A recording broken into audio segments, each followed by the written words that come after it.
Amigos que gostam de conversar em tempos interessantes, incertos, implacáveis. Com o futuro suspenso e o passado cada dia mais distante, estamos aqui estacionados na condição humana, na tentativa de fazer uma nova vida funcionar. Cada dia é um passeio na neblina. E os elefantes estão soltos. Não usamos nomes, porque somos nós e somos ninguém. O que importa é a conversa e a vontade de gerar alguma luz. Eu tenho visto muitos Redemptions assim, bem, mais do que via. Sim. É mesmo? O que eu tenho visto, porém, é que assim, parece que o desafio maior tem sido o que acontece depois do Redemption. Sabe? Make sense, Porque, na verdade, cara, é assim, vamos lá, falar dessa redenção. A gente está falando de a pessoa ter uma expansão nos horizontes existenciais bem significativa, né? Só que assim, quando você vive numa versão limitada da tua vida, o sentido da tua vida é o teu limite e a dor do teu limite. Então, você não vive bem, mas você está lá o tempo todo sabendo onde você está. Agora imagina que você vive essa experiência de redenção e aí, de repente, esses limites todos como biombos caíram. E aí, enquanto você está tendo a vivência de expansão e liberdade, é maravilhoso. Depois o que acontece é que você não tem mais os biombos. E aí, o que você faz? As pessoas têm estado bem perdidas em relação a isso, porque você agora não tem mais os limites e não é que, ótimo, agora que eu estou livre é só viver e... Se você tem um biombo, pelo menos você tem alguma coisa para se relacionar, né? Agora... Você vive a tua vida a partir da frustração do biombo. Né? Exato. Agora sem... Né? E é difícil, né? Quando você percebe que tudo aquilo que estava te parando, você criou e não te para mais. Realmente... Mas eu não tenho visto tantas redenções assim, não. Engraçado como... Pelo contrário, acho que o que eu mais tenho visto é a gente voltando pro próprio padrão. Né? Eu preciso fazer algum disclaimer sobre a minha voz, não? Eu acho que é bom. Acho que é importante. Importante. Fala que você esteve em campanha por todo o Brasil e aí você ficou afônico. Conta do show que você fez. Não, o mais estranho é se de repente o Haddad dá entrevista e ele também tá afônico. Exato. Podendo rodar o Brasil pelos palanques. Isso seria maravilhoso. Não, é a sincronicidade na liderança, né? Como você está lendo. É o livro que você está fazendo. Eu acho que esse título realmente é um dos títulos mais infelizes que eu já vi, mas na verdade foi um livro recomendado por duas amigas que fazem um trabalho chamado Female. Você já ouviu falar que é uma integração homens e mulheres dentro do ambiente de trabalho e tal. E me contaram um pouco a história desse livro e eu fui procurar, só achei aqui a preços razoáveis nos sebos. E na verdade ele, embora seja um livro relativamente antigo, acho que todo mundo já leu ele alguma vez em algum momento. Ele tem uma tese muito atual bom, não precisamos entrar nisso agora, mas sigamos. Não, mas já que você falou qual é a tese, qual é a tese? Né?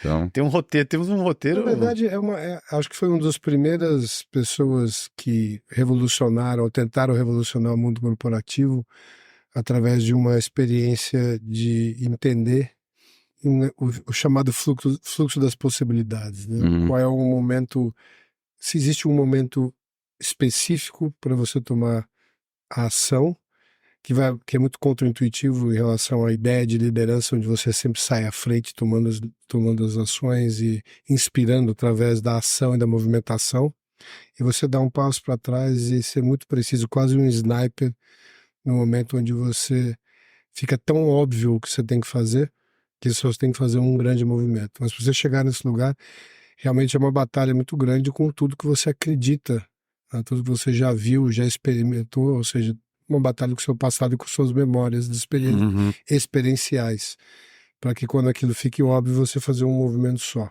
Que legal. E tem muito da linha do... Eu acho que... Será que... Tem um questionamento que eu até achei interessante e que, se a gente pensar... Quando a gente fala de sincronicidades, e talvez aí o nome do livro, a gente fala de sincronicidades, de milagres, com uma coisa que de vez em quando acontece na nossa vida. E ele levanta a possibilidade de a vida inteira ser uma sincronicidade, um fluxo e um milagre na medida que você permita. Que fica sempre mais difícil quando você fica atento talvez para esses movimentos mais óbvios, mas eles só aconteceram quando você realmente tirou o seu plano de campo. Enfim, só um resuminho. Sim. Sincronicidade. Sincronicidade, o caminho interior para a liderança, de Joseph Jaworski. Que interessante. Eu acho que ele usa a sincronicidade no sentido bem junguiano do termo, ou ele... Inclusive, o Jung, uma referência sempre que vem sempre à tona durante a narrativa dele. Ele... Sim. E até uma coisa que eu fiquei pensando enquanto eu li, obviamente não tive como não pensar em você, né? E de você nunca teve vontade de explorar mais esse aspecto da sincronicidade pelo Jung? Não, olha, quando você vê a descrição que o Jung faz da coisa, ele que inventou, na verdade, na história, né? O ponto central para ele nunca foi a sincronicidade pela sincronicidade. Talvez isso até tenha influenciado a minha abordagem, que eu acho que é originalmente bem junguiana. O que o Jung diz, essencialmente, é o seguinte: quando você está tomado por uma dinâmica, uma energia, um padrão arquetípico muito forte, isso gera sincronicidades para você relativas a esse padrão, tá? E ele diz isso, para ele o sentido maior da sincronicidade é que o psíquico e o físico, eles na verdade conversam de alguma forma misteriosa que não é linear, não é exata. Então, para o Jung, na verdade, a sincronicidade só significa que você tem uma carga muito grande psíquica acontecendo, e no momento que a sincronicidade acontece, é como se fosse uma confirmação daquilo que você está vivendo. Então, o Jung nunca propôs viver a vida de sincronicidade em sincronicidade, ele com certeza não acreditava nisso. E isso tem a ver com um tema maior de onde é que está o equilíbrio psicológico e onde que é o equilíbrio mental em relação às outras dimensões. Então, para o Jung, sincronicidade, o interessante não é causal. É como se existisse um paralelo que é misterioso entre aquilo que você está vivendo e aquilo que acontece. Exemplo que ele dava, que foi um dos exemplos clássicos, ele estava escrevendo um trabalho sobre o simbolismo do peixe no cristianismo primitivo. E ele estava lá totalmente tomado por isso. E aí ele ia na janela, passava um vizinho e dizia: acabei de pescar um peixe, você quer? Esse tipo de coisa era o exemplo da sincronicidade que ele está falando. Um mais clássico ainda. Então o Jung está numa sessão com a cliente, que é uma cliente bem deprimida, e ele começa numa conversa que desemboca no simbolismo do escaravelho na mitologia egípcia, tá? Tinha a ver com, inclusive, é um animal que fala da imortalidade, mas fala também de você mexer em todas as coisas sombrias e tudo mais, etc, etc. E ele estava todo empolgado falando disso. E ele começa a escutar um barulho de batida no vidro da sala dele, bem forte. Aí ele chega, abre o vidro da janela, porque ele queria entender o barulho, e voa para dentro da sala um enorme besouro dourado. Isso é um exemplo muito bom de sincronicidade, porque a cliente vê isso e nesse momento ela sai da depressão. Então é quase como se ela entendesse que tem uma conversa do mundo objetivo e o mundo subjetivo. E os dois, na verdade, se comunicam e um cria o outro e não dá para dizer o que é um e o que é o outro. Então, nesse sentido é que o Jung trabalhava a sincronicidade. Ele diria provavelmente que ficar investindo demais na busca das sincronicidades seria você sair daquele ponto de equilíbrio em que você está assumindo a responsabilidade pelas decisões, é o que provavelmente ele diria, né? Então, do ponto de vista psicológico, ele não achava isso muito saudável, né? Porque é isso que é a história, né? A gente está falando da relação do mental com o espiritual. Na dimensão espiritual, as coisas, obviamente, elas transcendem a causalidade normal. Mas a pergunta boa é: qual é o ponto de equilíbrio para o nosso mental? Isso é bom. Né? Onde que é bom estar como um ser humano, ao mesmo tempo que você se abre para essas outras dimensões? Esse é o tema.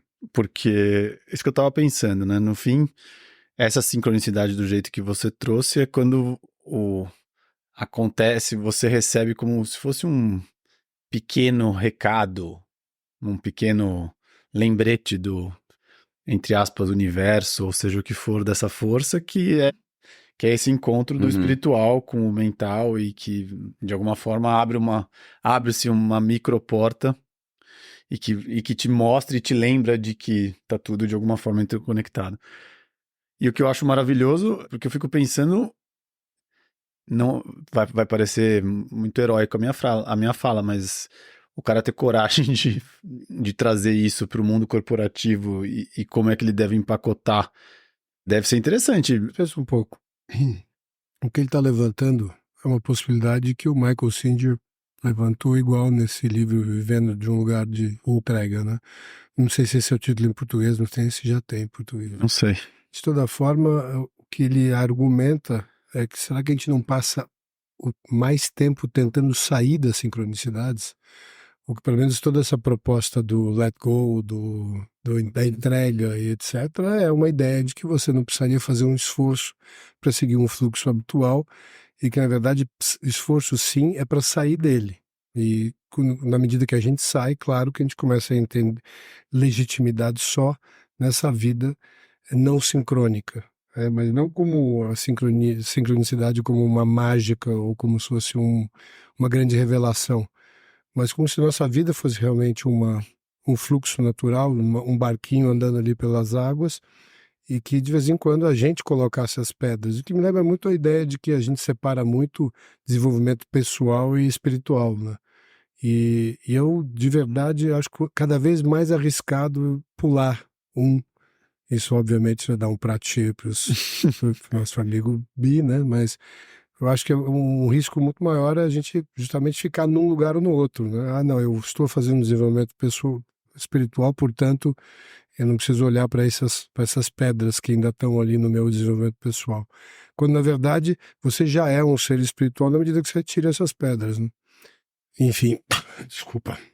Estou aqui me recuperando de uma pequena pneumonia, por isso que a minha voz está bem mais sensual do que habitual.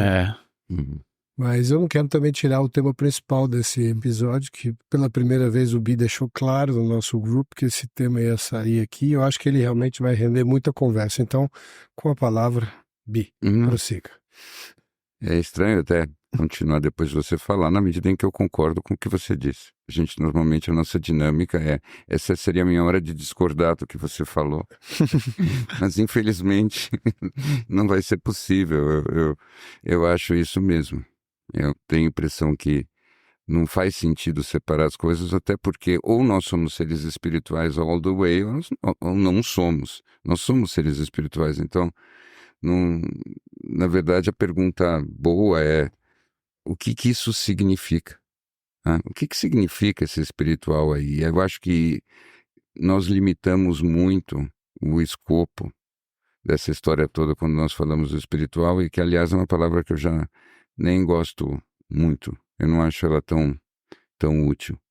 Eu acho, por exemplo, que um componente dessa história que é muito pouco falado e que tem a ver com a própria natureza da mente é que existe muita mente que não é necessariamente mente humana em volta de nós o tempo todo.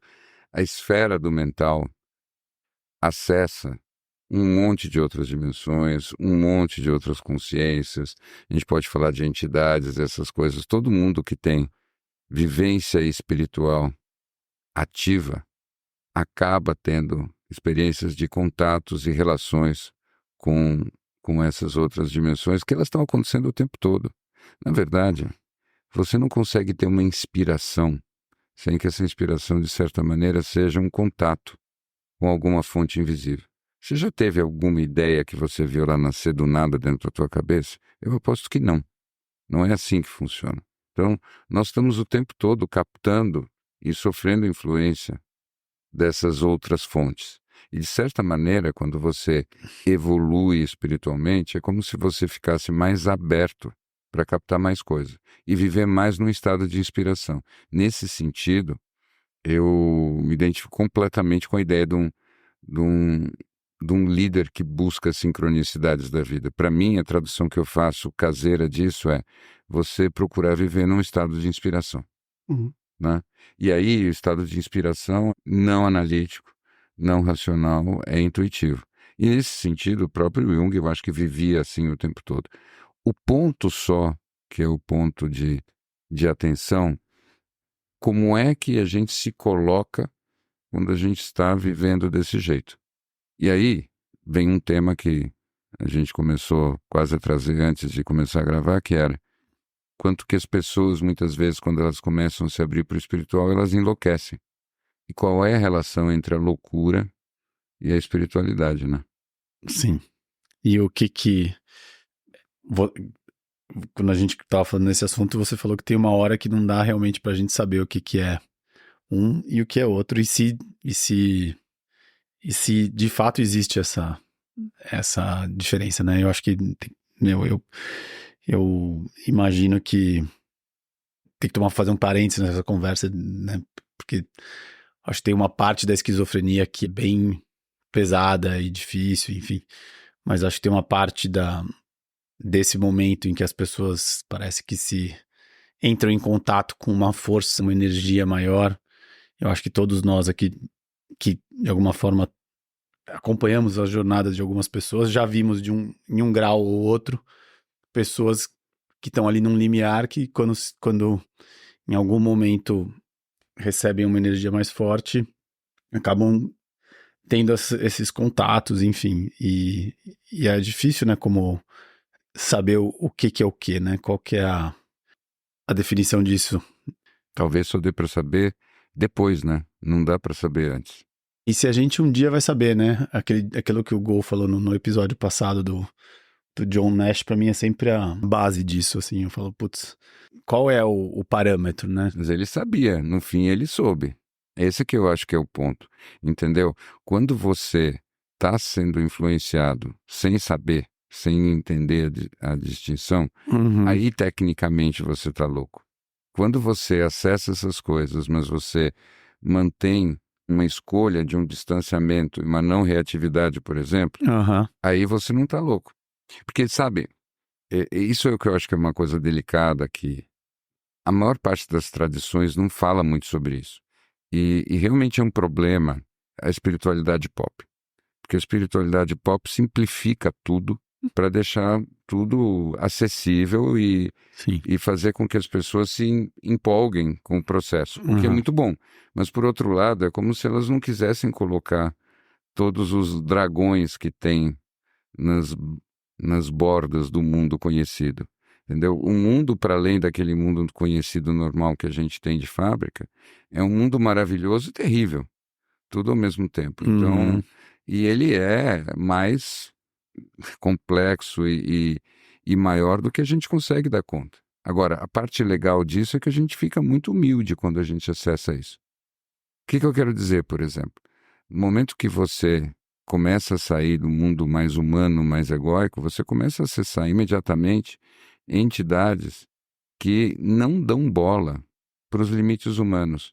Não é que elas são más, não. Mas quando você pensa, por exemplo, o que uma entidade luciferina é, essencialmente ela é uma entidade que ela traz à tona o tempo todo a inspiração da busca do êxtase, do espiritual e não sei mais o que, e não tem a menor paciência com a dimensão material. Então, a condição humana, enquanto uma condição material, em que você tem um organismo e você tem uma vida que você tem que tocar nesse plano, uma entidade desse tipo, ela não está nem aí. Então, quando você começa a acessar e ser muito conectado por ela e ficar muito inspirado por ela, você começa a agir como se todos esses limites materiais fossem coisas ridículas às quais você não vai se submeter. Só que aí não faz tanta diferença para a entidade se você vai ficar tomando ayahuasca todo dia, se você vai simplesmente para um lugar de meditação em que você vai querer um estado de êxtase o tempo todo. O fato é que, tecnicamente, você está fora do equilíbrio. Porque o negócio todo é que saúde, do ponto de vista humano, é um equilíbrio tênue e dinâmico que você está sempre perdendo, né? Mas você tem que ser sensível para essa tua finitude e mortalidade para você poder ficar humano. E essas entidades, elas são imortais e não estão nem aí para isso, né? Uau! Eu acho que a sensação que eu tenho de tudo isso que você disse é que a gente tem um lugar muito complexo de, talvez, nesse modelo que a gente criou de estabilidade, né, coerência e vida em sociedade, que eu acho que até vai nos dar uma chance de dar um gancho depois para o filme que a gente quer conversar a respeito. Para qualquer pessoa mais sensível e que tenha acesso talvez a essa queda dos limites, fica realmente impensável existir dentro desses limites. Uhum. E, portanto, fica, obviamente, e como qualquer outra situação, que você imagina o seguinte, nós somos seres, talvez os únicos seres vivos que têm uma briga permanente com a impermanência. Nós estamos o tempo todo brigando com a ideia de que as coisas naturalmente não podem ser iguais o tempo todo. Então, uma folha, por exemplo, ela sabe que ela é uma folha, ela vai, por um momento ela está na árvore, depois ela vai mudar de cor, ela vai ter um período que ela vai ficar ali presa à árvore, depois ela vai se soltar, vai para a terra, da terra ela provavelmente vai decompor, vai virar alimento e vai virar uma outra flor, uma folha. A gente talvez seja o único ser que não tem uma visão, não tem uma percepção assim, a gente está sempre tentando fixar uma coisa que é completamente volátil e imutável. E qualquer pessoa que tem uma visão diferente dessa é caracterizada como louca. Então, se você parar para pensar, e quem nunca viu nada disso acontecendo, pudesse fazer uma análise, quem sabe uma inteligência artificial, e olha, o que faz mais sentido, provavelmente vai dizer loucos são aqueles que querem tornar perene e permanente tudo que é impermanente e volátil. Então, talvez fique tão difícil assim você definir qual é essa linha tênue e o que é ser louco, o que é esquizofrênico, o que é viver uma vida normal. E essa dimensão que o Bi trouxe, que é de você estar, de alguma forma, possuído por, ou não sei se ele não usou a palavra possuído, mas possuído por entidades, que ele abriu um portal agora que eu fiquei, assim, com medo de abrir a portinha e... Você sabe o que me lembrou? Faz muito tempo que eu não leio. Me lembrou de Fernão Capelo Gaivota. Olha só, que bela lembrança. Porque, querendo ou não, era um pouco isso, né? Ele era Ele percebeu uma forma diferente de viver a vida, onde era mais importante o voo dele do que os peixes que ele conseguia pegar. Sim. De certa forma, ele foi vivendo um ostracismo e ele tem essa... ele, salvo o engano, faz muito tempo que eu leio o livro, ele, num segundo momento, quando ele transcende isso tudo, ele tem que voltar para explicar para os seus companheiros, Sim. num estilo Caverna de Platão, né? Claro.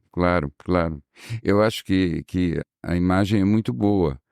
O ponto delicado para mim, só é a condição humana. Para mim, o que é a condição humana? Ontem eu estava numa conversa que eu usei uma metáfora que eu vou repetir. Tem a ver com o que você estava falando do fixar. Eu acho que a condição humana nós queríamos sermos um sofá, mas na verdade nós somos uma bicicleta. Ou seja, a única forma de você saber o ponto do equilíbrio é porque você passou dele. Então, você está constantemente desequilibrado, se reequilibrando. E isso é a condição humana, mas você tem que se reequilibrar. E a condição humana é você estar sempre buscando o equilíbrio. Então, por exemplo, você, sei lá, digamos que você descobriu a filosofia, tá? Aí você sai mergulhando com toda a intensidade, horas e horas e horas por dia para ler filosofia com o máximo de empolgação. Tecnicamente você enlouqueceu. Por quê? Não porque... Eu nem entrei no mérito de qual filosofia você está estudando, mas você claramente se desequilibrou e vai ter que se reequilibrar em algum momento. Então, o desafio é que essa condição humana não é uma coisa que você vai abandonar como se fosse uma casca de de uma lagarta e você virar vai borboleta. claramente virar uma borboleta e sair voando e dando piruetas. Não é assim que funciona. A gente continua aqui e mais. Essa condição humana é uma obra-prima de um monte de entidades e de estruturas espirituais para que a gente tenha essas experiências assim. Então, o que acontece? Esse contato com a dimensão não humana é parte do exercício, é parte da musculação. Você tem entidades que vão te puxar para cima, vão ter entidades que vão te puxar, entre aspas, para baixo, e elas não são melhores ou piores, elas são absolutamente extremas para regiões diferentes. E o nosso lugar é ali, nesse equilíbrio tênue da bicicleta. Então, o ponto todo é que é muito fácil quando você sai do convencional você enlouquecer. Agora, você está dizendo uma coisa, Hugo, que é completamente aquilo que eu também sinto. A nossa cultura é sempre alguma coisa que a gente precisa transcender em alguma medida. A cultura nos aprisiona, a sociedade nos aprisiona, o convencional nos aprisiona. Alguém que não tem a coragem de sair dos códigos convencionais que recebeu é alguém que está muito preso, muito limitado. E parte da condição humana é realmente você transcender isso. A questão toda é que não é que você transcende esses limites dados pela cultura e você simplesmente vira um ser multidimensional e sai fora como se você fosse o Neo voando no Matrix. Você continua tendo que voltar para cá e viver aqui e pagar as contas e fazer as coisas. Sim. E depois que você volta com essa consciência, o jogo fica bem mais complexo e não fica nada mais fácil, né? Eu acho que essa é um grande dado importante também. Quando você ganha mais consciência, ele fica mais complexo.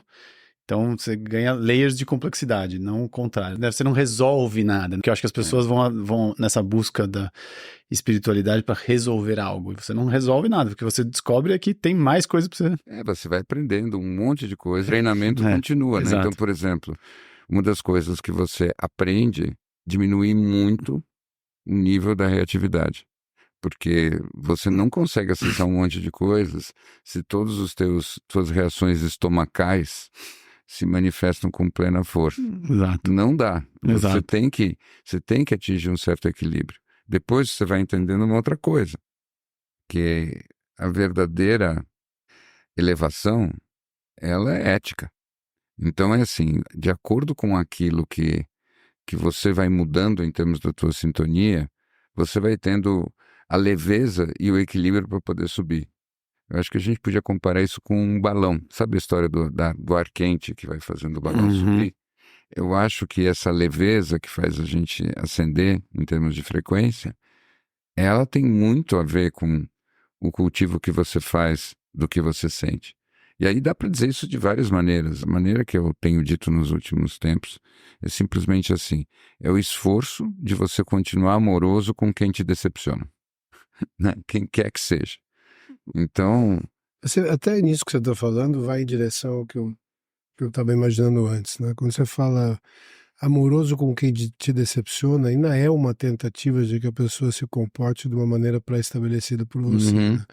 Eu até pensei, a gente fala muito desse mecanismo do cérebro fuga e luta, mas isso, se você olhar, né, trazer isso para um nível psicológico, a gente está falando da luta, são dois mecanismos de briga com a realidade iguais. Né? Um deles é fugir daquilo que você não quer, você não gosta, não quer ter perto, e lutar contra aquilo que você gostaria que fosse diferente.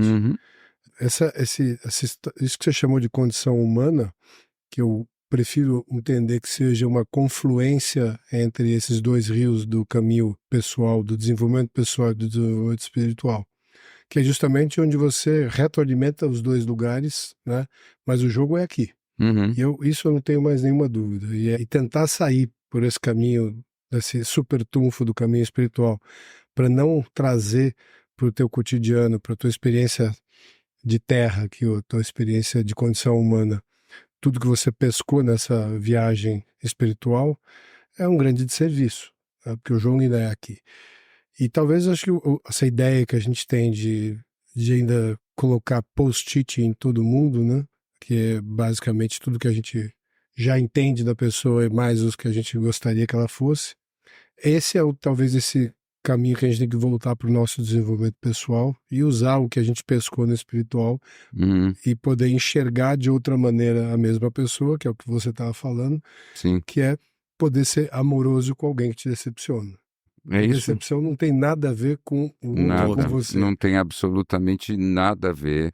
E, de certa maneira, e eu acho que isso é.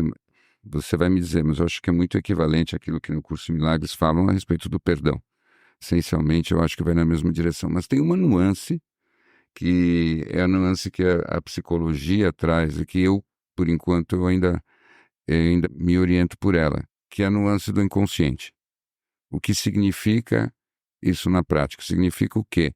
Que a gente sabendo disso, mas a tentativa de não ter expectativa nenhuma e, portanto, não se decepcionar porque você não tem expectativa, do ponto de vista da psicologia que eu conheço, Mas eu não não dá. acho que é aí. Eu não acho que é. Ao contrário.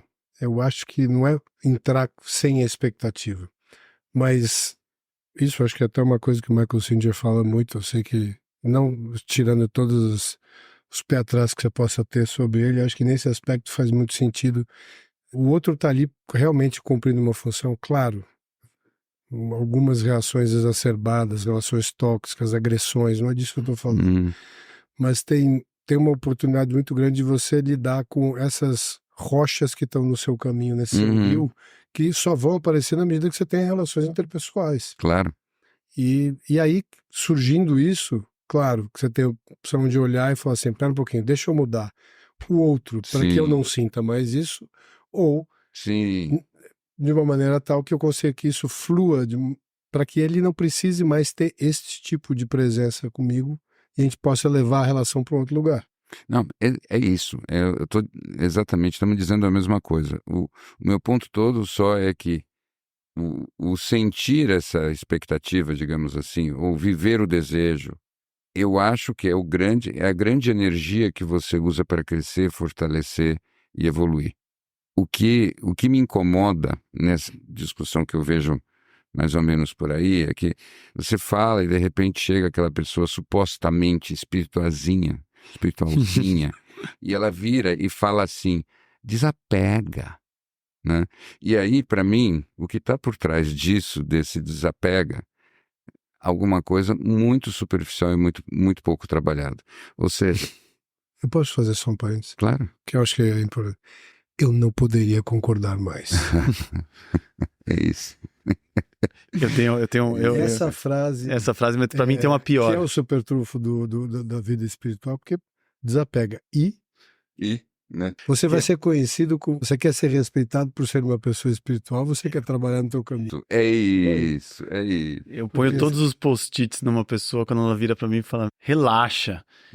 Que é um nível desapega, mas é num outro... Ou tudo isso é uma grande ilusão? Então. Ah, nossa, esse é pior ainda. Nossa, pelo amor de Deus. Que diferença faz? Então, Nada disso então. E esse é um grande exercício para mim, ser amoroso com quem Eu faz tenho isso dificuldade, comigo. eu ainda não... Não, mas porque o ponto central aí é essa energia que a gente está vivendo, que nos faz sofrer e tudo mais. É isso que quando você olha para ela e você pega essa energia, é esse calor que vira a luz que reflete a tua verdadeira identidade, que é o que você está falando o tempo todo. Você, na medida em que você sente essas coisas todas na interação com o mundo, você se volta para você e você entende quem você é e quem você é nesse mundo. E você tem toda a razão. É todo esse trabalho interno. E eu quero até fazer aqui salientar, se você está adentrando agora o seu caminho espiritual, certamente prepare-se que tudo que você imaginou que só existia no mundo corporativo, você vai ver elevado à 10ª potência no caminho espiritual. Exatamente. Nada fica diferente.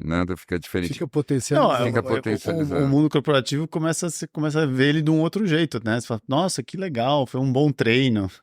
Isso. E aí é que eu estava começando a sugerir, né, que a gente não fala muito disso, mas se você começa a soltar mesmo, você começa a ter abertura de terceiro olho e tudo mais, aí começa o rock and roll.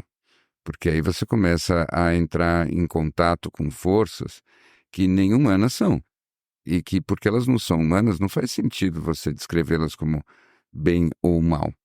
Simplesmente é o seguinte, está falando de energias e intensidades e perspectivas e forças infinitamente maiores do que nós. Uhum. E, portanto, se você não acerta o equilíbrio ali, elas nos destroem. Não O por nada. seu fusível é queimado. Simplesmente você é a mariposa que chegou muito perto da lâmpada.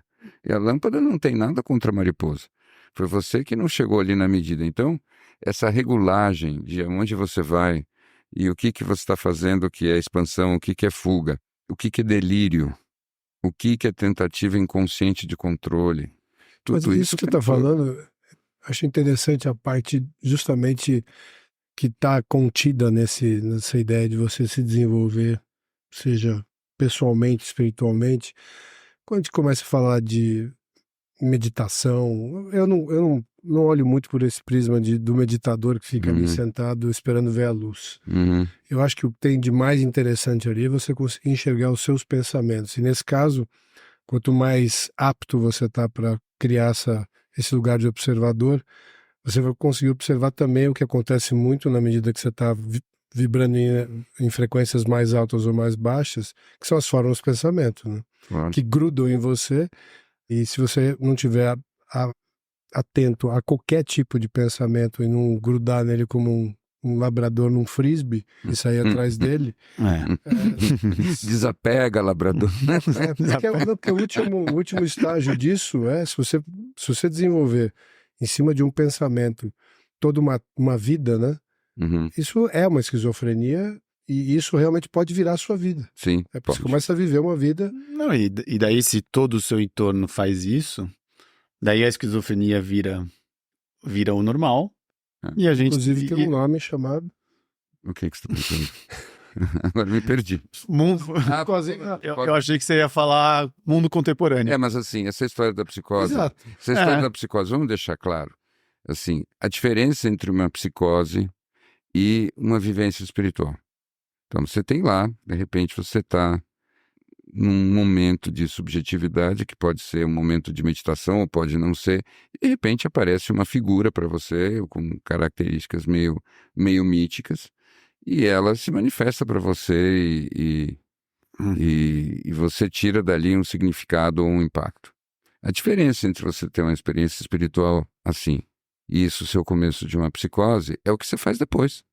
Então, essencialmente, se você diz aí, para tudo, agora entendi, né? Apareceu a entidade para mim e você agora precisa saber tudo a respeito disso porque a entidade apareceu para mim, aí você está no caminho de uma psicose. Né? Agora, se você olha para isso e diz, interessante, anota no seu diário e simplesmente deixa a vivência ali, isso é um detalhe importante, sem querer tirar algum tipo de ganho especial da história.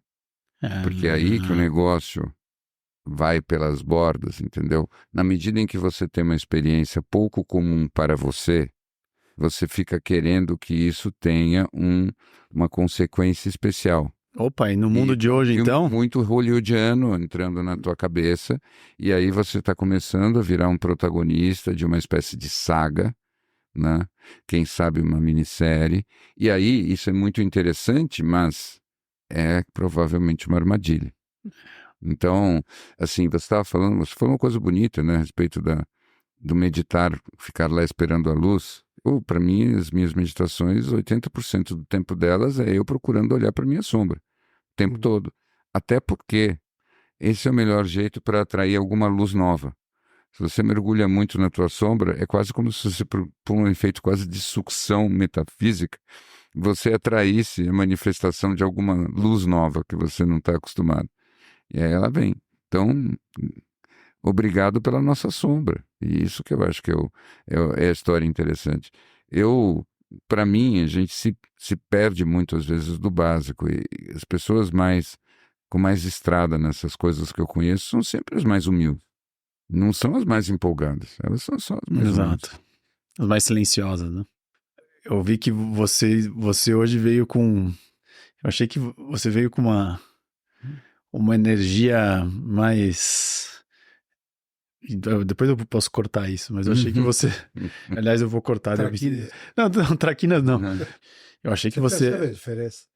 Não, vocês sempre podem falar qualquer Ele coisa. pode fazer 8 versões da mesma da coisa, mesma escolher a coisa. melhor. É Sim, melhor. sim, sim. Isso é uma Isso quando eu não inteligência gravo em artificial casa. contra dois indivíduos se É expressando. é um LLM. Outra dois É. analógicos. Então, mas o meu ponto é, eu achei que você abriu a porta da coisa da entidade, das coisas hoje, como você nunca abriu. Falei, uau. Não, então, eu não acho que você deva cortar isso, mas é que eu tô com um sentimento que tá na hora da gente mudar o nível do joguinho. É, tá bom, então não vou cortar. De acordo. Eu acho que assim, a gente já matou todos os monstrinhos do nível 1 e 2 várias vezes. A gente sabe até onde eles se escondem. Vamos pro 3. Agora vamos pro nível Tá bom, 3. é isso. Mas eu acho que o Gol já tentou puxar o gancho 3, 4 vezes pro nosso... É que eu achei que ele vinha hoje com muito fundamentado em cima do filme. Então, mas até agora tô muito curioso pra saber. Ah, você tá falando do Pobres Criaturas. Pobres criaturas. Vocês gostaram? Vamos começar de uma coisa bem Eu básica. adorei. Comigo a reação foi muito curiosa. Assistir o filme, para mim, foi muito desagradável. Eu saí de mau humor. Eu saí de mau humor. Aí no dia seguinte de manhã, eu estava preparando o meu café e as coisas começaram a fazer assim. Esse filme é muito bom. Mas assim, para mim foi muito desagradável. É mesmo? Eu também. Eu não queria que acabasse. É mesmo? Eu tive uma experiência muito desagradável assistindo. E já vamos dizer, no último quarto do filme, eu já comecei a entender que estávamos diante de alguma coisa que Era ia importante. trazer muito insight. E no dia seguinte, eu felizmente comprei o filme, então eu pude assistir de novo algumas partes para poder voltar ali e entender direito.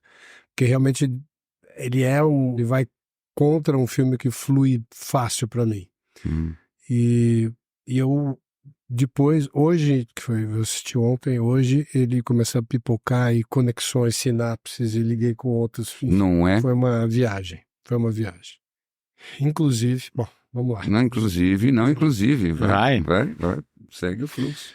Eu acho que, já que você fez uma menção, e eu gostaria de destacar que foi a primeira, talvez, que tenha partido de você sobre o Curso de Milagres, eu acho que é um dos filmes mais incríveis sobre o tal da dupla sem os pensamentos privados e sem o tal do people pleasing, né? Sim. Onde pode se chegar. Sim. O engraçado, porque o que você tá falando, eu traduzi na minha cabeça como aonde a gente pode ir se a gente não tiver a moral nos cerceando, né? Assim, o que eu acho que é o pensamento privado, que é a politeness, que é... Sim.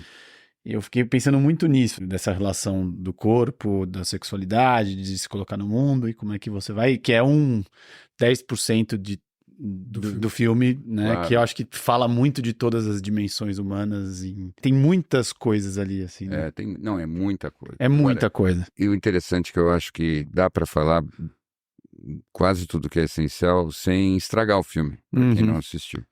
Até porque eu acho que obra de arte boa mesmo é assim. E eu estou convencido de que é uma das maiores obras de arte do cinema dos últimos anos. Eu também acho. Então, independente do gosto pessoal de cada um, eu acho que isso foi uma obra de arte mesmo. Mas, para mim, você tocou num ponto ali, essa dimensão espiritual que está centrada, em boa medida, na alegoria de você botar um cérebro de bebê num corpo adulto.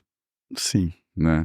E na medida em que você vai para um cérebro de bebê, você vai engendrando a você mesmo e você vai crescendo e é interessante observar como personagem principal está o tempo todo falando na necessidade de evolução. Sim. Evoluir é importante e esse é um outro aspecto, eu acho, da espiritualidade que é absolutamente central. Não tem ponto de chegada. O importante é sempre dar para continuar evoluindo. E aí você tem o grande contraste das pessoas que estão fixas naquilo que elas acham que são e aquelas que estão em busca. Aquelas que estão em busca são aquelas que estão numa abordagem espiritual. Quem está em busca, quem está curioso, quem acha que tudo isso é um mistério que precisa ser devorado, explorado e tudo mais, tá no lugar do espiritual. E para isso, você tem que sair fora da convenção em alguma forma. Né? Porque a convenção é o contrário. A convenção é isso aí, por favor, não busque, por favor, não pergunte, por favor, não se solte. E a gente começou o episódio falando justamente do que isso era visto como loucura, uma vez que você não aceita uma convenção, né? Isso, E o filme todo o que existe de são nisso. isso. E o filme é inteiro, quase todos os personagens têm um aspecto de loucura dentro deles. Assim, desde a cafetina que morde a orelha dela, até o cara que vai casar com ela, que aceita toda essa... Todos têm, bem ou mal, um pé na loucura, né? E, assim, eu tava pensando aqui das coisas que eu mais gostei nesse filme. E tem uma coisa que eu achei genial, é como, de alguma forma, esse ser pira a cabeça daquele cara que achava que o que faz o papel o que o Mark Ruffalo faz. Como lidar com um ser desse jeito acaba pirando a cabeça Controle. daquele que quer estar no controle. Esse, pra mim, foi um dos grandes... Mas aí que tá. Isso eu queria puxar, porque eu fui atrás de qual era meu incômodo, né? Porque, em princípio, eu só estou falando coisas que dessem redondo para mim. E aí tem uma coisa da minha psicologia.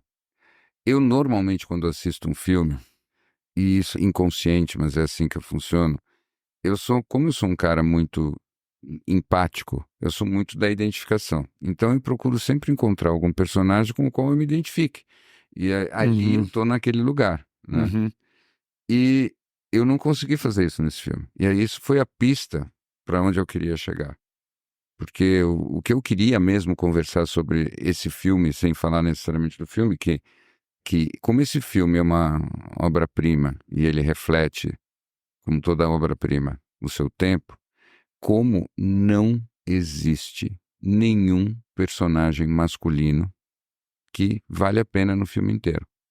Tá? Quando eu digo personagem masculino que vale a pena, o que eu quero dizer, o contraste é todos os seres humanos ricos, interessantes, íntegros, redondos, são mulheres. E elas são espetaculares. Agora, os homens são sempre ou um mutilado completamente destruído, ou um abusador de pessoas completamente superficial e vaidoso, ou um niilista, que, como ela diz assim, não passa de uma criança ferida que não consegue ter coragem de estar no mundo, ou um tirano absolutamente insuportável, que você tem que não só se opor a ele, mas abatê-lo a tiros. O único masculino que é aceitável é um masculino que, na verdade, parece um Lulu da Pomerânia. Que é o que assim. aceita. Não, mas assim, ele não é nada. Ele diz Exato. assim, eu te amo, eu fico com você, eu Eu obedeço o que você propuser, do jeito que você propuser, eu, né, não estou ali. Então, onde é que está o espaço, né, no imaginário coletivo para um masculino que se expresse de forma masculina e que seja construtivo?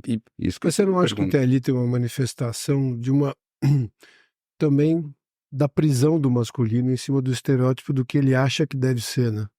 Provavelmente. E... Prossiga. Não, termina. Desculpa te interromper o seu flow de pensamento. Não, sabe por quê? Porque pra mim tem uma provocação no filme que eu acho ela até delicada de fazer. Que é a Bella, do jeito que ela é composta, que aonde ela pira os homens que ela... É porque, de alguma forma, eles não colocam uma mulher sensível, romântica, acolhedora, todos esses aspectos, em teoria, da energia feminina, né? Não tô falando de homem e mulher aqui, mas que tem uma energia mais feminina. E eu acho que isso é uma provocação absurda no filme e na minha cabeça é isso que pira todo mundo, o cara e todo mundo, e tudo que tá... enfim, e eu senti isso, eu não tenho certeza se eu tô certo sobre isso. Eu queria ouvir a opinião de vocês com essa ideia. Eu acho que esse filme ele embaralha bem esses códigos, que eu acho que também é um traço do nosso tempo, embaralhar esses códigos. Mas o meu ponto, o que me pegou, é a provocação que esse filme traz para mim, que é assim, tudo ali fez sentido. Todos os personagens para mim fizeram sentido. E para mim esse filme é um filme totalmente do fim do patriarcado e do pós-patriarcado, que nos desemboca numa questão muito séria, que é qual é o espaço construtivo, simbolicamente falando, do masculino. Porque o único masculino que estava lá é quase que um homem que, ó, por acaso, eu sou um homem. Porque, na verdade, eu não me expresso. Eu estou ali topando tudo, eu sou apenas amoroso, um amiguinho amoroso. E é interessante que você não vê nenhuma expressão masculina nele propriamente dita. Todas as outras expressões mais masculinas, seja do pensamento, da iniciativa e tudo mais, todas são destrutivas e caricatas no filme. E Sim. fazem sentido. E eu acho que é uma coisa muito do nosso tempo. Agora, a pergunta que fica para mim é isso aí mesmo? O que acontece com os homens? Então, embora toda a sugestão de assistir esse filme tenha sido por todo mundo, pelo menos que chegou para mim em cima dessa linha, um filme que mostra claramente a decadência do patriarcado, eu não acho que esse é o aspecto mais relevante do filme. Acho que isso, claro, tem um questionamento ali, qual é o papel do homem na sociedade, mas eu acho que vai muito mais fundo do que isso. Acho que nasce do lugar de um entendimento que eu não acho que é exclusivamente do homem, de que a segurança está no controle, né? É que toda convenção é criada a partir de uma ideia de se controlar os comportamentos individuais para que se traga alguma segurança e diminua a volatilidade do que é normalmente a vida. Eu acho que você tem toda a razão. Eu não queria de forma nenhuma achar que a mensagem do filme é essa. Eu acho que a mensagem do filme é muito mais na direção do que você falou, sem sombra de dúvida. O que eu acho é que isso é a parte do filme que aponta a resposta.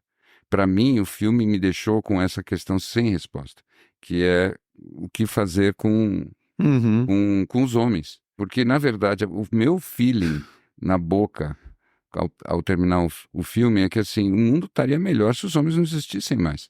Se as pessoas se reproduzissem por, sei lá, partenogênese e só tivessem as mulheres. Porque as mulheres são os seres humanos legais no filme. Agora, os homens são só obstáculos ali.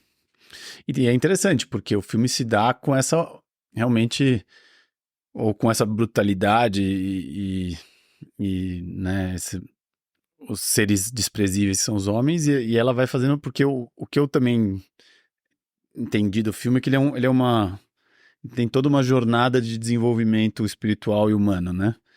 Porque pensando, o que o Bi tá pensando aqui? O que o Bi tá pensando ali? Porque eu fiquei pensando que, pela a minha capacidade leiga, ela vai passando por todos os estágios de desenvolvimento, e daí, primeiro, de uma forma que me parecia psicológica, e depois daquela coisa da pessoa que vai entendendo o mundo e vendo como ele funciona, e vai... Então, isso que eu achei interessante, porque ele tenta embarcar tudo isso, né? Inclusive, quando ela vê as pessoas em sofrimento, Nossa, que ela entende... Lá em Alexandria, o que é aquilo? Então... O que é aquilo? Que espetáculo. Espetáculo. E para mim, uma outra frase que é um espetáculo, que também acho que é na mesma linha, é a conversa dela com a cafetina. Sim. Que me lembrou você, Gol. Na posição dela ou da cafetina? Não, de muito do que o Gol traz, dessa história que a cafetina vira pra ela e fala: você não pode ficar escolhendo os caras que você vai... Enfim, e sim, os spoilers estão dados e a gente vai ter que depois ver como é que a gente faz para avisar as pessoas para verem o filme antes. Mas assim, eu acho que a conversa dela com essa cafetina é uma das coisas mais profundas que eu vi no cinema nos últimos tempos, que é uma conversa sobre... É uma conversa espiritual. Eu acho que seria muito interessante, voltando um pouco ao que o Bi falou, o que vem depois, né?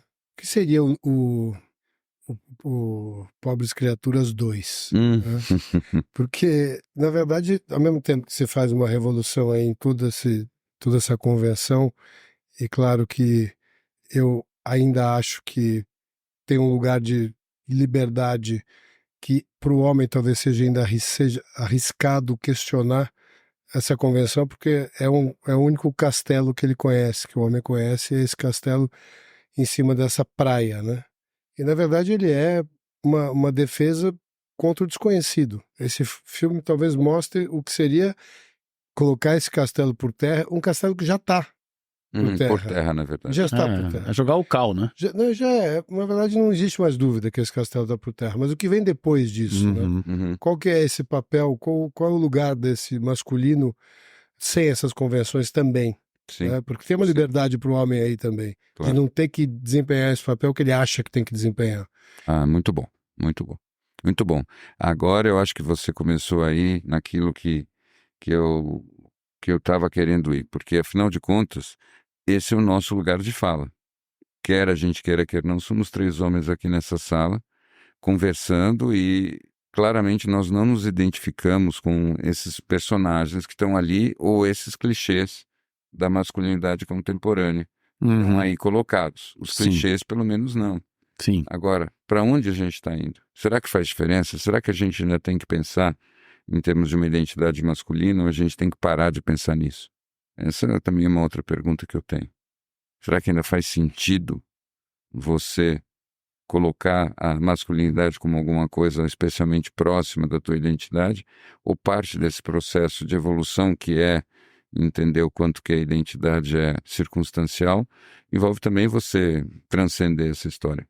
Você sabe que o que não é claro para mim, e essa discussão obviamente tá super, enfim, acho que talvez seja a discussão do momento, porque se atribui todos os males da humanidade a isso, né? Então tudo está ligado indiretamente ao mesmo ponto. Mas eu fico pensando muito, talvez tenha aí uma questão psicológica, comportamental e tem uma questão biológica também. A gente acaba colocando tudo isso no mesmo lugar, pensando, bom, na medida que eu não estou contente com as funções psicológicas desempenhadas, então eu tenho que entrar na biológica também. E a partir desse momento cria-se uma confusão generalizada aí do que é a função do homem. Sim. E na verdade, talvez a gente indo nas origens ali pelo menos do que se tem de referência, né? Talvez dos chamados aborígenes, mas na verdade são os originais, não os aboriginais. Né? Os originais, eu acho que essa função do homem era muito menos pesada e a da mulher talvez mais livre, e do homem, portanto, mais livre também, né? Qual era a função dele? Quais eram as convenções numas tribos indígenas, né? Não existia essa relação hierárquica, não existia existia uma relação de funções. Talvez fosse muito claro que tinha muito mais a ver, talvez, com o aspecto biológico do que psicológico, né? Coisas que, sim, cabe ao homem fazer, talvez de uma maneira... Interessante você falar isso. Se você vai um pouco para a ciência desse negócio, tem uma coisa meio básica que aparece sempre, que é assim, e isso é meio que determinado pela biologia mesmo. O masculino, pela influência da testosterona e tudo mais voltado ou mais ligado ou mais interessado para coisas, enquanto que o feminino é mais voltado ou mais interessado ou mais ligado nas relações, tá? Então, isso é meio que determinado pela biologia. O que me parece? Me parece que um mundo onde as coisas todas que nós organizamos não estão fazendo mais sentido, o castelo que a gente fez é um castelo que está em muitos sentidos desabando e sendo questionado até na essência dele. Até a biologia está sendo questionada. Então, o que acontece? Ninguém tem dúvida de que nós estamos num momento em que a nossa redenção é pela relação, tá? Então, eu acho que, claro que nós estamos num momento em que a humanidade, ela precisa de uma liderança que, intuitiva ou não, ela é uma liderança feminina. Eu acho que é o feminino que pode nos equilibrar e nos oferecer um caminho agora. Agora, para mim, o lugar do masculino, desse novo masculino que precisa surgir, não é simplesmente, por mais que ele siga a liderança do feminino sem problema nenhum, não acho que seja uma questão de um masculino que imita o feminino. Mas assim, eu acho que o masculino precisa descobrir uma nova relação com as coisas e precisa descobrir novas coisas e precisa de novas construções. Porque essas construções do humano, elas também são fundamentais para dar estrutura, para dar proteção, para fazer a humanidade sobreviver. Então, o ser humano, ele constrói isso e isso é muito um papel do masculino. Então, eu acho que nós precisamos começar a pensar quais são essas novas estruturas. Como é que nós queremos viver no futuro? Onde? De que jeito? E eu concordo muito com o que você está trazendo, que é como é que porque existe uma dificuldade nata nesse masculino patriarcal, que é a reatividade ao que está acontecendo, né? Então, já que surgiu esses movimentos fortíssimos e está acontecendo tudo isso, então vamos reagir. E daí e essa reação vem do pior jeito, né? Vem do jeito mais idiosincrático, mais patriarcal, mais idiota em todos os sentidos e que não oferece nenhuma alternativa e que é onde muita gente está se entrincheirando.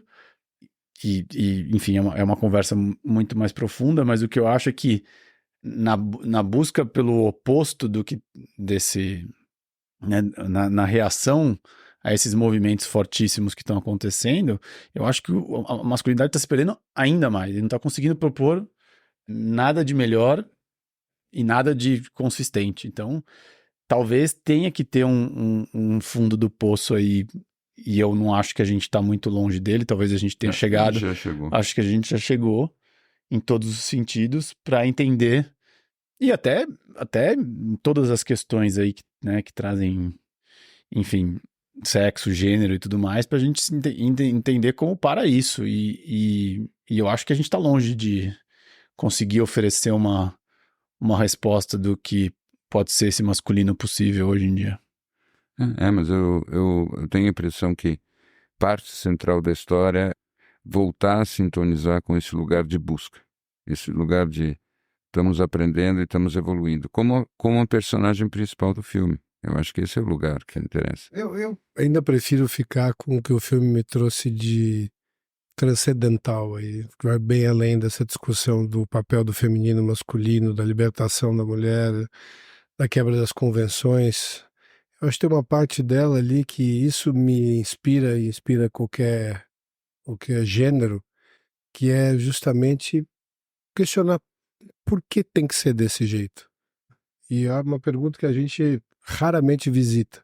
E mesmo nas relações, né? Quando elas já estão claras e já estão com histórico e, enfim, a gente com todas as concepções que a gente tem do outro e de como é a dinâmica da relação. E talvez tenha uma relação com o masculino, porque de uma certa forma tudo isso que a gente estaria questionando vem de um código escrito há alguns milhares de anos e que vem com poucas mudanças, né? Mas a ideia é tudo o que a gente pode questionar o tempo todo, essas coisas que a gente compra valor de face em relação a comportamentos, caminhos, seja a escola, né? Por que a escola? Por que a escola tem que ser desse jeito? Porque eu tenho que passar tantas horas ali sentado na frente, até o que vem se tornando, né, diferente a forma como você trabalha, de onde você trabalha, quão relevante é ou não a interação humana, que a gente já foi para os dois lados, desde que não precisa haver nenhuma, posso fazer tudo online, para perceber que isso também não é uma resposta e que o convívio humano é importante. Eu acho que ela mostra ali no filme a nossa possibilidade de questionar todas essas convenções o tempo todo. E ela tem a cabeça dela é a cabeça do não saber, né? Tanto é que ali o fato de vir com um cérebro de criança, ela vem sem memória.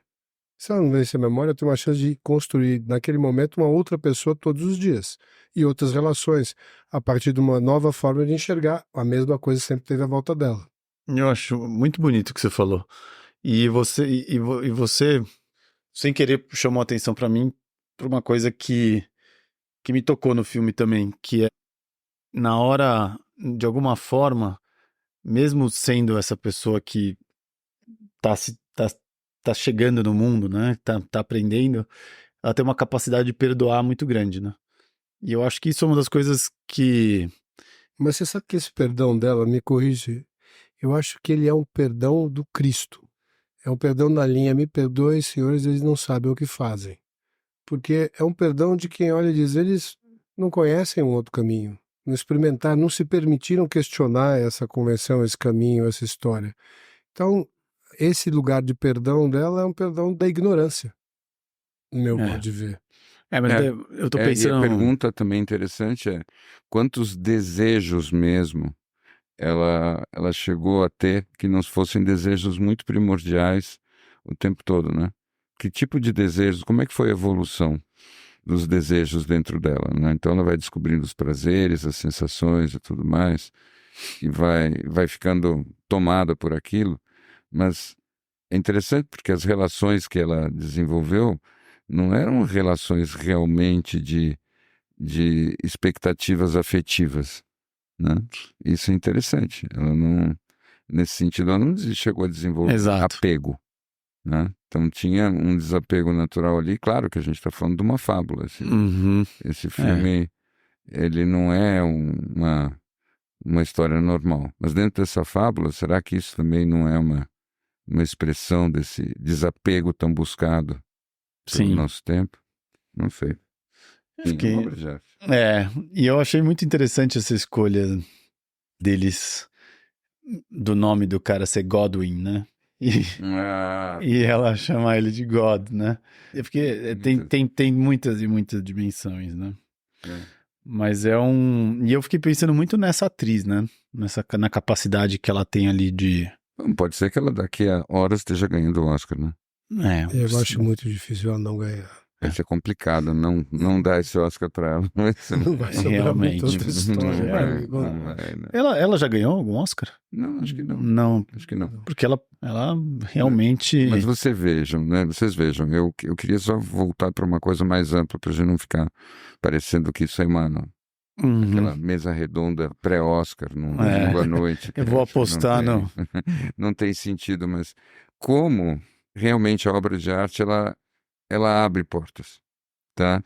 E isso eu acho que é uma coisa que nós precisamos lembrar sempre, porque eu vejo assim muito no nosso cotidiano que as coisas deram uma polarizada.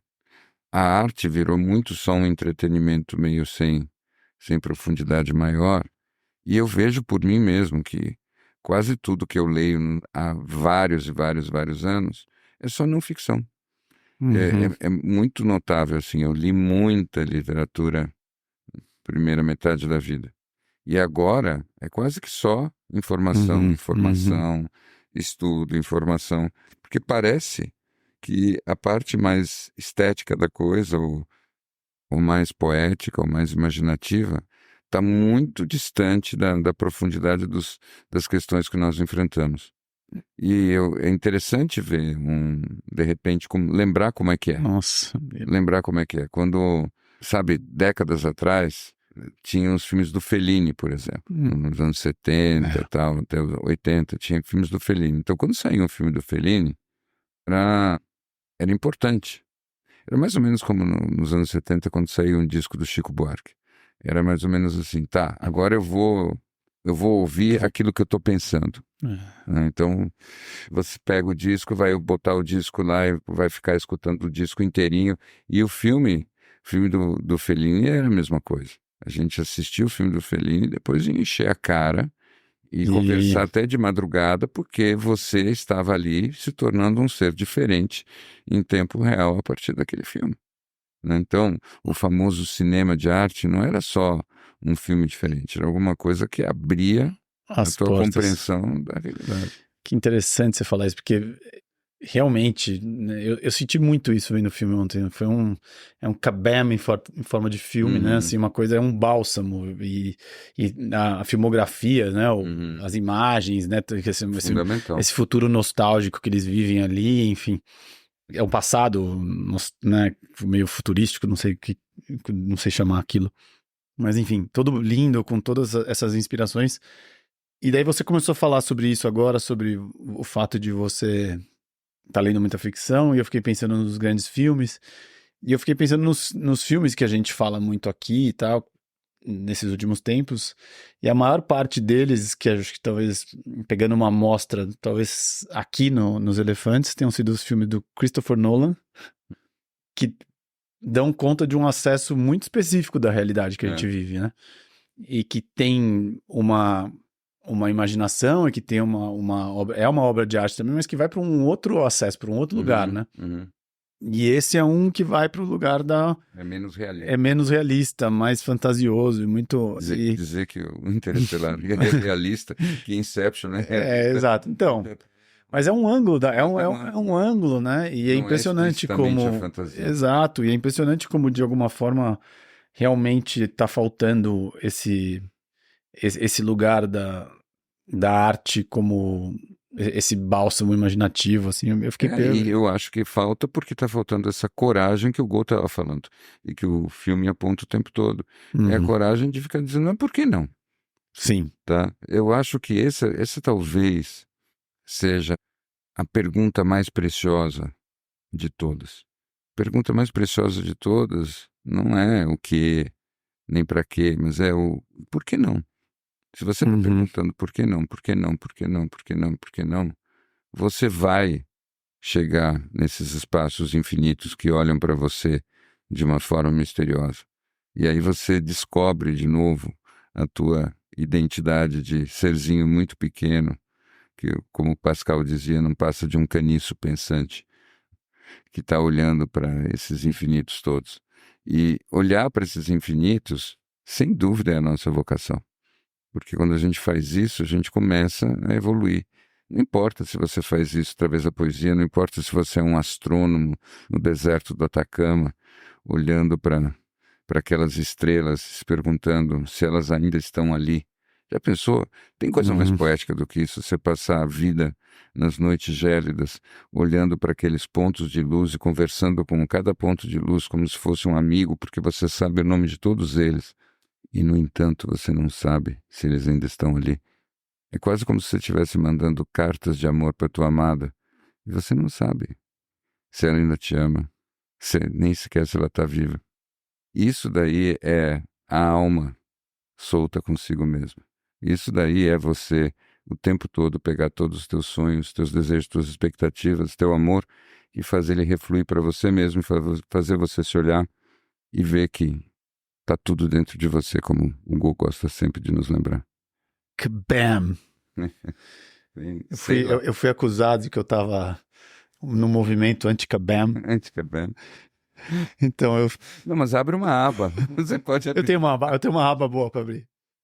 Eu tenho uma aba de mesa redonda do Oscar. Não, Cara, eu vi aquele Holdovers essa semana, que é o do Paul Giamatti, que tá com 5 coisas ao Oscar. Eu achei uma porcaria. Eu também achei uma porcaria. Uma porcaria. Eu não aguentei ver inteiro. Eu achei uma porcaria. Eu falei, cara, e essa... É aquele filme que se eu tivesse ido no cinema, eu teria E essa comparação de um filme de outro que estão indo... Você fala assim, meu Deus... Como é que pode comparar? Como é que pode comparar? Ousam. Como ousam comparar? Essa era a aba que eu tinha pra... E olha que o Paul Giamatti. Eu gosto dele como ator, mas ele me... O único problema do Paul Giamatti, na minha opinião, é que ele só consegue fazer um personagem que é o Paul Giamatti. Bem lembrado. E que é o cara... Bom, o Jack Nicholson, nos tempos dele, se deu bem com isso. Exato. Ele é uma versão de Jack Nicholson. Tem atores que são assim. Mas eu achei esse... E como é que é o nome do Billions? Como é que é o nome dele no Billions? Ele é o... Sabe o que eu acho? Eu acho que ele é um reflexo de como o americano contemporâneo ele tem dificuldade de ser sensível. Porque o Paul Giamatti, ele é sensível em todos os momentos com muita facilidade. Então ele expressa muito o que ele está sentindo o tempo todo. Você acha que ele é neurótico o tempo todo? Eu acho que... Nossa, vamos abrir esse PS. Isso é maravilhoso. Mesa redonda do Oscar Elefantino. Muito obrigado. Minha gratidão profunda por essa pergunta. Eu acho que sim. Mas até que ponto a neurose não é uma dimensão inescapável do nosso sentir? Essa que é a pergunta. Eu desconfio que não seja possível você sentir plenamente na vida contemporânea sem ter alguma dimensão de conflito neurótico. Eu acho que se você for um Golden Retriever, você consegue, talvez. Mas eu não falo nem sobre esse prisma, que eu acho que até nem acho que vale ser uma aba, mas enfim. Eu acho que o Woody Allen deixou um vácuo aí, muita gente está tentando ocupar. E o Paul Giamatti, de um jeito, embora eu adore ele como ator, me preocupa muito. Eu acho que todos esses atores, eles que alcançaram esse estágio que ele chegou, eu acho que, de certa forma, durante muito tempo, o Al Pacino só conseguia fazer um tipo de personagem, sim, né? Muito Al Pacino. E é como se todos os roteiros fossem se desenvolvendo a partir da característica primordial do ator, em vez de ser o contrário.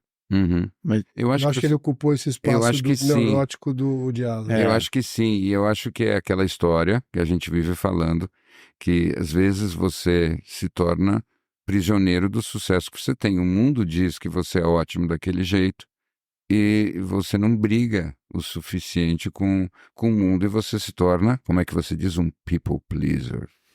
Mas tem uma coisa engraçada, porque talvez vocês tenham respondido pra mim uma coisa que eu vou confessar pra vocês. Eu acho ele muito bom ator, mas eu odeio ele. Ele me irrita. Todos, assim, Sideways é um filme que eu acho insuportável. Uhum. Ele me, assim, tem uma coisa, eu realmente reputo a atuação dele, porque ele consegue me É porque ele é me um irrita. Woody.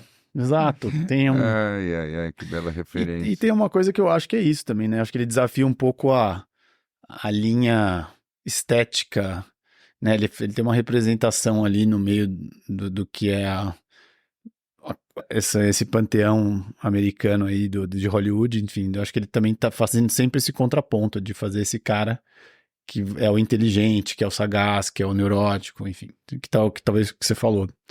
Enfim, já tergiversando aqui.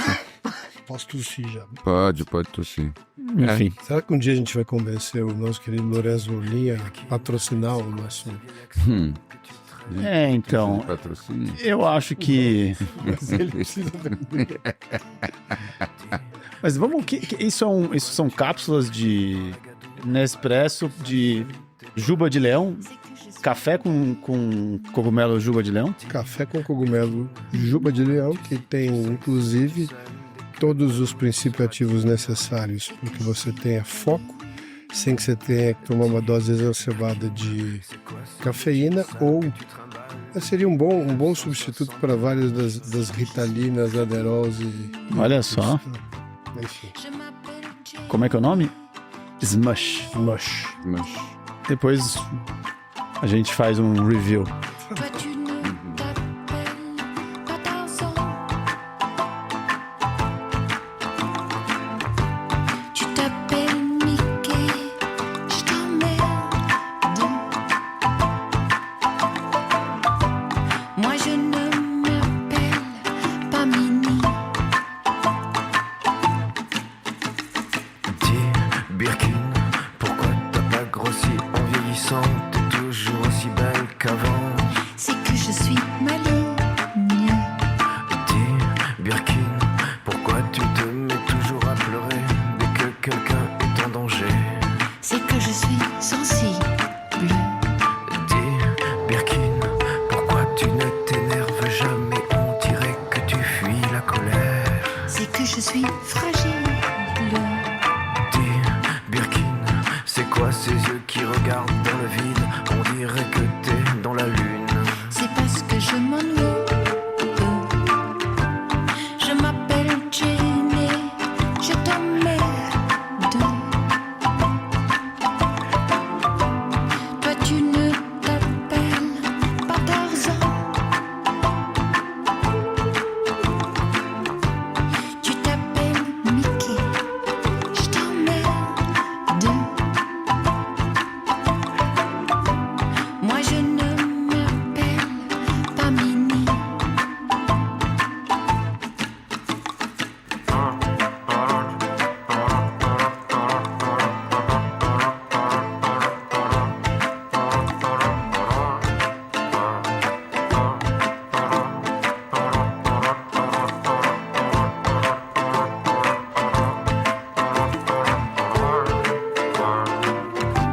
Je m'appelle Jenny.